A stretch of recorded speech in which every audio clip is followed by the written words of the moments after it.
அறம்படுத்த பசுமை என்னும் அரும்பெரும் தாயகத்தில் நீதி நெறிமுறையில் நடைமுறையில் பயின்று வரும் தீர்ந்தமிழ் இலக்கியத்தை தீர்க்கமாய் கற்றுணர்ந்த மாபெரும் தலைவர்களை இன்றெடுத்த நாயகத்தில் நான் தேடுகின்றேன் ஒரு தென்னாட்டின் ஒளி விளக்கை கார கிடைக்கவில்லை.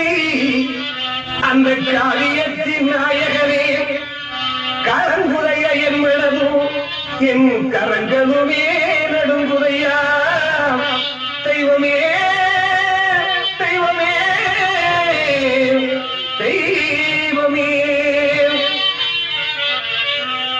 அவர் தென்னகம் கொட்டிடும் தெய்வீக அம்சமா